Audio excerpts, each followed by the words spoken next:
বর্তমানকালে অল্প বয়সী মেয়েদেরও স্তনে ব্যথা তথা বিয়ের পরেও বাচ্চা কাচ্চা হয়েছে তারপরেও স্তনে ব্যথা, স্তন ফুলে ওঠা, স্তনে গোটা গোটা থাকা, চাকা চাকা পাওয়া,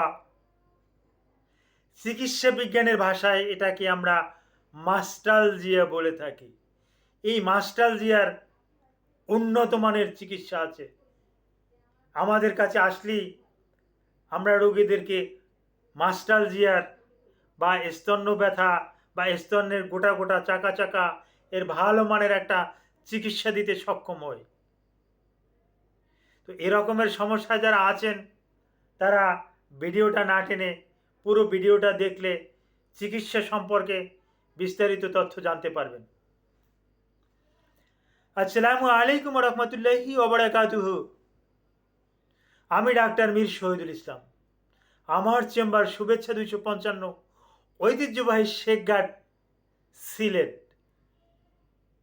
একটু কষ্ট করে গুগলে গিয়ে ডাক্তার মীর শহীদুল ইসলাম লিখে সার্চ করবেন, অটোমেটিক্যালি পেয়ে যাবেন আমার তথ্যাদির সাথে আমার ভিজিটিং কার্ড, আমার কিউআর কোড, এমনকি আমার লোকেশনটাও পেয়ে যাবেন। মোবাইল নাম্বার তো থাকছেই একাধিক। যে কোনো বিষয় আপনি আলাপ আলোচনা করে আমার সাথে যে কোনো একটা সিদ্ধান্ত নিতে পারবেন।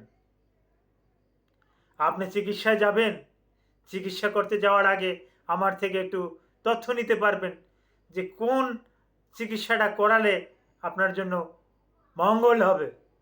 জি দর্শক শ্রোতা, আলোচনা করব স্তনের ব্যথা তথা স্তনের গোটা, স্তনের চাকা তথা সেটাকে আমরা চিকিৎসা বিজ্ঞানের ভাষায় বলি মাস্টালজিয়া। এই মাস্টালজিয়াটা কেন হয়? মাস্টালজিয়া এটা মূলত বেশিরভাগ ক্ষেত্রেই হরমোনাল ইমব্যালেন্সের পরিপ্রেক্ষিতে হয়। আবার অনেক ক্ষেত্রে স্তনে বড় ধরনের চাপ, বড় ধরনের আঘাত, এর পরিপ্রেক্ষিতেও আমরা স্তনের চাকা গোটা এগুলো দেখতে পাচ্ছি। প্রত্যন্ত অঞ্চলে, গ্রাম অঞ্চলে মেয়েরা মারামারি, ছেলে মেয়ে মারামারি, ছেলেদের হাতের একটা ঘুষা স্তনের উপরে পড়ে গেল, সেখানে একটা বড় আকারের একটা নুডল দেখা গেল, সেখানে একটা ফাইব্রোসিস্টিক দেখা গেল। এরকম ফাইব্রোসিস্টিক বা চাকা গোটা এগুলা ইদানিংকালে বেশি বেশি নিয়েই আমাদের কাছে প্রেজেন্টেশন করে। এগুলা কি আমরা মাস্টালজিয়া বা স্তনের ব্যথা বলে থাকি। আর এটা সম্পূর্ণ একটা হরমোনাল ইমব্যালেন্সের পরিপ্রেক্ষিতে হয়ে থাকে। পুরো ব্রেস্টটা এবং সাইকেলটা, অর্থাৎ মিনিস্ট্রাল পিরিয়ডটা, সার্কেলটা এটা নিয়ন্ত্রণ করে শরীরের দুটো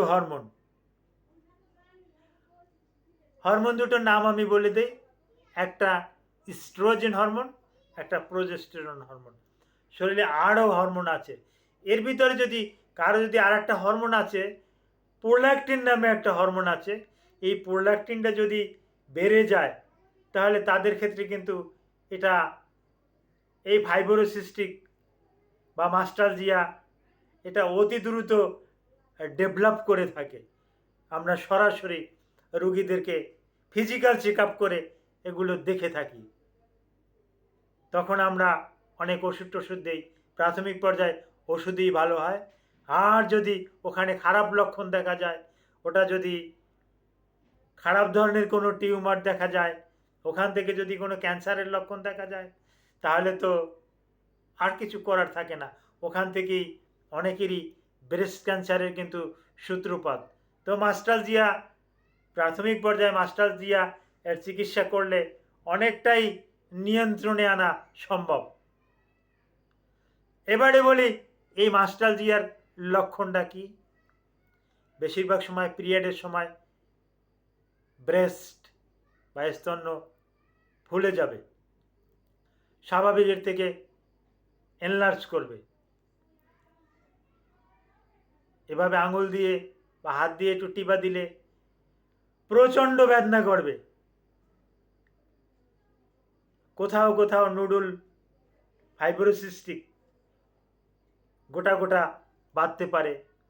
গোটাগুলা যদি এভাবে একটু টোকা দেওয়া হয় তাহলে মনে হয় যেন তাকে কি বলে, গদা। গদা বলতে একটা কথা আছে সনাতন ধর্মে, যে গদা দিয়ে আঘাত করলো। হ্যাঁ, এই গদা দিয়ে আঘাত করলো, এই ঠিক এই রকমের একটা ব্যথা তার অনুভব হয়, গদার আঘাতের মতন কান্নাকাটি করে। এমতো অবস্থায় আর কি কি লক্ষণ দেখা যায়? ফুলে ওঠে, ব্যথা করে, গদা দিয়ে আঘাত করলে ওই রকমের অনুভব হয়। আরও কিছু দেখা যাচ্ছে যে এরিওলা, নিপেল এগুলো ফুলে যাচ্ছে, এগুলোর চতুর্দিকে রং পরিবর্তন হচ্ছে, সামান্য একটু আঘাত লাগলে কান্নাকাটি করছে, এরকমের দেখা যায়। সাথে গায়ে ব্যথা থাকে, শরীর ম্যাজম্যাজ করে, প্রচণ্ড জ্বর থাকে, প্রচণ্ড জ্বর থাকে। এখন করণীয় কি? আমার কাছে রুগীটা আসলো, করণীয় কি? সঠিক রোগটা ফাইব্রোসিস্টিক সঠিকভাবে শনাক্ত করার জন্য, এটা কেন ফাইব্রোসিস্টিক সেন্স ননসেন্স, এটা কি কারণে কি হলো, এগুলো দেখার জন্য প্রথমত একটা নর্মাল টেস্ট দেই, আল্ট্রাসোনোগ্রাফি ফর ফাইব্রোসিস্টিক ব্রেস্ট। এর চেস্টে ব্রেস্টে আল্ট্রাসোনোগ্রাফি করলে ধরা পড়ে। অনেক সময় যদি দেখা যায় যে ব্রেস্ট একটু লুজ, বয়স হয়ে গেছে বা আরও অন্যান্য সমস্যা আছে, সেক্ষেত্রে আর একটা উন্নত মানের একটু পরীক্ষা আছে, বেস্ট একটা উন্নত মানের পরীক্ষা আছে। তবে সচরাচর সব জেলা শহরে কিন্তু এই পরীক্ষাটা নাই। এটাকে আমরা চিকিৎসা বিজ্ঞানের ভাষায় ম্যামোগ্রাফি বলি। এটার রিপোর্টও সব ডক্টররা দিতে পারে না, আর সমস্ত ল্যাবে কিন্তু এটা কিন্তু ম্যামোগ্রাফি কিন্তু নাই। এমনকি আমার জানা মতে এই সিলেটের পপুলার নামে একটা বড় মানের একটা ল্যাব আছে, এই পপুলারেও কিন্তু ম্যামোগ্রাফি কিন্তু করায় না। অনেক আগে সিলেটে করাতোই না। সিলেটে আরও আজ থেকে 15 বছর আগে আমি এটা ঢাকা থেকে করিয়ে নিয়ে আসতাম। ঢাকার কয়েকটা জায়গাতে করানো হয়, ওখান থেকে আমি আমার রুগীদের জন্য করিয়ে নিয়ে আসতাম। তখন আমি একাই করিয়ে নিয়ে আসতাম, আর কেউ এর আগে করায় এরকম তো কেউ জানেও না, করায়ও না। বিভিন্ন ল্যাব থেকে আমি এটা করিয়ে নিয়ে আসতাম, এই ম্যামোগ্রাফি। আচ্ছা, ম্যামোগ্রাফিতে যদি একটু সন্দেহ হয় তাহলে আপনি এফএনএসি নামে একটা টেস্ট আছে, এফএনএসি টেস্ট করতে পারেন। নিডেল টেস্ট, এই নিডেল টেস্টের মাধ্যমে আপনি বায়োপসি করাতে পারেন। বায়োপসির মাধ্যমে আপনি ওনার ক্যান্সার রোগ হলো কিনা, কার্সিনোমা হলো কিনা, এগুলা ধরতে পারেন। তবে কার্সিনোমা কিন্তু খুব একটা কম হয়, তবে ইদানিংকালে 10% রুগীদের কিন্তু ক্যান্সারের আক্রান্ত হওয়ার সম্ভাবনা পেয়ে যায়। ফাইব্রোসিস্টিক সেন্স অনেকটা চেঞ্জ, অনেকটা পরিবর্তন, এরিওলা কালার সেন্স, নিপেল ভিতরে ঢুকে যাওয়া, এরকমের দেখার পর নিডেল চেঞ্জ, তারপর needle test, FNAC test, biopsy test, এর মাধ্যমে আমরা ধরে ফেলি ব্রেস্ট ক্যান্সার। এরকম হলে তখন তো ত্রিমুখী ট্রিটমেন্ট নিতে হবে, এছাড়া তো আর ভালো হবে না। কেমন নিতে হবে, সার্জারি নিতে হবে, রেডিওলজি নিতে হবে, এই রকমের ত্রিমুখী চিকিৎসার পরিপ্রেক্ষিতে ভালো হওয়া সম্ভব। তো মাস্টালজিয়ার উপরে এতক্ষণ আলোচনা করলাম। মাস্টালজিয়া সম্পর্কে, ব্রেস্ট পেন সম্পর্কে, যদি ফাইব্রোসিস্টিক সম্পর্কে আপনাদের আরও বিস্তারিত জানতে হয়, ভিডিওর কমেন্ট বক্সে কমেন্ট করবেন, আমি আপনাদেরকে জানিয়ে দেব। Thank you all.